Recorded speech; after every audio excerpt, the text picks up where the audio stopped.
So I'm our assistant to our superintendent. I work directly with our superintendent, our administrators, our teachers to work on our curriculum, to work on just giving our students the best experience at Newcastle School that they could have.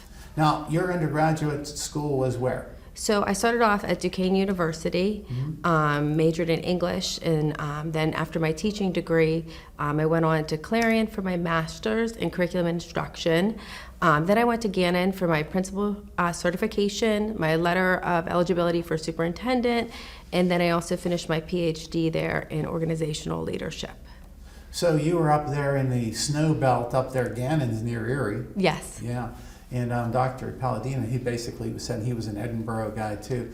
My school in fact, maybe a little known fact here, I was going to get a superintendent's certificate because I was an assistant principal, and they routed my phone call at Akron University to the wrong person. I called the night school to find out what the application requirements were and how much it cost, and they routed me to night law school. By accident. Okay. And I started thinking, that's how I ended up in law school. Oh, wow. Some of my friends Okay. might be saying, wow, that was probably unfortunate for us. And it worked out well. It worked out okay, hopefully. Yes. But the bottom line is I was also on the school board. So now I know that you are a licensed superintendent, correct? Yes. And right now, it seems to me, I've spent enough time with you to know that you kind of do everything. I mean, you're involved in just about every level. I do get involved with a lot of things here. It's a huge team. It's a family. And you were here for the transition. We just had a superintendent leave about a year ago, and then we had a temporary superintendent, and the temporary has gone now Mr. Palladino. But all that time, you were kind of like steering the ship. I was helping steer the ship, Well, yes. and I'm a person who lives here and pays taxes here. Did all of those things in the school district, and we are very, very thankful that we have you. You do a great job. Oh, thank you. Having said that, we now have, and you heard Dr. Palladino's interview, so I'm going to not duplicate wherever I can and avoid that. We are currently involved in that type of education that's going to happen on that day in that convention. And not to go back there, we are also working a lot on offering the school district 4 basic courses that could be added to a curriculum. Now, when we say something needs to be added to a curriculum, you don't just start teaching it. It has to be approved by the Department of Education, correct?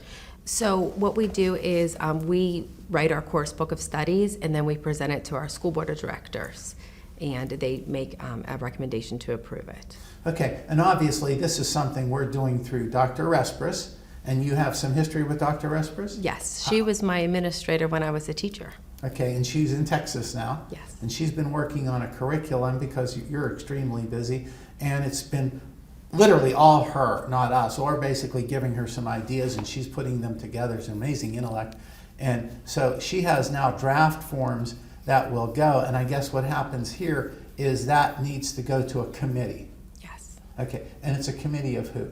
So we work with our high school principal, because it'll be going in the high school level, and we work with teachers in the departments that we would infuse the supplemental curriculum in, and we review it and we see where we can fit it within our standards. And of course, if it doesn't meet your standards, you would make suggestions that this is cool, but it's not enough or whatever. Absolutely. Obviously, and we're not to that point. We're basically still in the formative stages, but we always leave this convention and say, boy, isn't that terrible that we don't leave them something a little more permanent, a little more lasting. So we've now found ways, because of our acquisition of Jackie, to turn these into courses.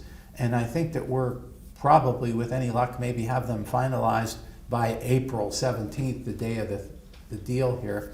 And then we'll have them ready to send to you and have you guys look at them and say yay or nay. Absolutely. There's always need for this message. By the state of Pennsylvania, there's standards that we write our curriculum based on. The curriculum is basically the blueprint for the class, the lessons being taught, what is being met by the end of the course. But these lessons are lifelong lessons. Our job is to prepare our kids academically, but our job here also is to prepare them beyond the high school level and exposing them to making healthy choices, exposing them to the things that Elm has written within the curriculum is very important, because all of our kids, they're in one place. They're at the school. That's where you hit them the most. And so when they're in the school, we have to make sure we're preparing them academically, but we're preparing them for life. And presenting this information, if you can help one child make a good, healthy decision, that's progress. And what do you think of the thing we call another voice? The trial by jury thing. I think the trial is very important. A lot of students have different learning styles, and just opening a book and reading a chapter meets some kids' needs, but some kids it does not. So seeing it acted out, especially by their fellow students, I think is very impactful. Not every student's up there acting, but they can see themselves in those roles more, it being their friend, it being somebody sitting next to them in class. So I think it's an impactful thing to visualize what the book is talking about, visualize what's actually happening in court, visualize what happens when these decisions are made, because sometimes a young mind can't look towards the future or towards maybe the possible consequences of something. So seeing it modeled and seeing it acted out in front of them is impactful, and I think it makes a big difference. A cascade of bad outcomes from one Yes. choice. In the movie we use the graduation day. It probably is more on point than I've ever seen anything, starting with drinking the night of a graduation party and ending as terribly as it does. Dan Rather at the end of the movie says, "In a moment it all changed." And that's one of the big messages, in a moment. We're trying to get away from the scared straight thing. Yes. And try to show people something a little Yes. more realistic to them. Yeah, so often we tell kids, don't do this. Yeah. We tell kids, you can't do this. We tell kids, this is a bad idea, this is a bad choice. But we have to show them that. We have to show them what consequences sometimes come out of it. We have to show them how to maybe manage their own emotions or manage their own choices and self-regulate. So I think the curriculum the ELM program is providing is a way to infuse into our classrooms more of those strategies. And when it comes to curriculum, and we were talking with Dr. Palladino about method being part of the curriculum, not just what the content is. Yes.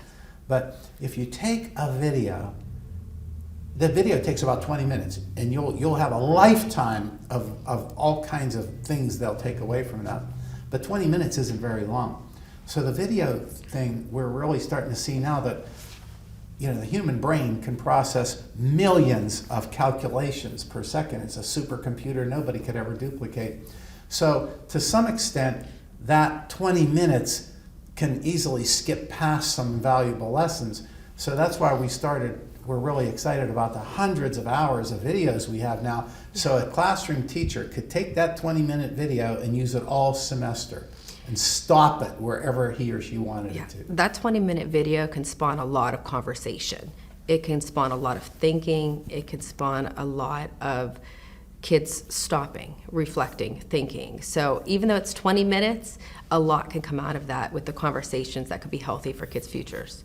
In the law, for example, the graduation day movie has the driver of the car drinking, and the driver of the car goes through a red light, and you can see the other car coming that's about to broadside him, but at the same second he's about to be impacted, his friend says, "What do you think about that?" And he looks over at her, she's filming him, and the issue then becomes, in that 1 second, that you could debate that, and we've done it for hundreds and hundreds of hours in a law school. That can be broken down frame by frame by frame by frame to see, did the alcohol cause that? Or did hey, what do you think about that from the driver? Yeah. And that legal difference is the difference in 3 years in prison, Yeah. no matter how old you are, or not homicide by vehicle. Yes. So that's just a small example of how we're proud to be able to turn these videos over to the school district where they could be a semester length even though they're 20 minutes. And kids can relate to it. The students can relate to it because they all have the phone. They're all taking pictures. They can relate to it. They all, at some point in their life, may be faced with the decision about drinking or not drinking, getting in the car, not getting in the car. So it's relatable to them.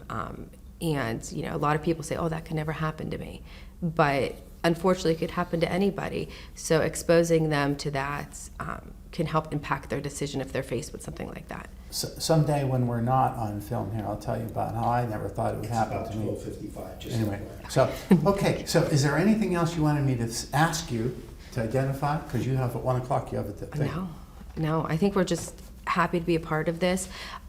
I appreciate that you're opening it up to all schools because, yes, we want to help our Newcastle students, but those Newcastle students leave us and they're part of this community. Our neighboring schools are part of this community. So the more students that we can get the message out to, the more students that we can expose to this, we're actually helping our community as a whole in the future. So yes, we look out for Newcastle School District students, but our community is a bunch of neighboring schools. So it's important to include everybody to be part of this. That cathedral where we have the event is a time in Newcastle when its opulence was matched maybe by 3 other towns in all of Pennsylvania. Newcastle was a leader then, and we're proud to try to thrust Newcastle into a leadership role again for other school districts and have it. That's why we're having it there instead of the high school, so we can become a leader. So we have something important to say, and it's important to say, it's important to share. And we thank you for allowing us this chance. Thank you.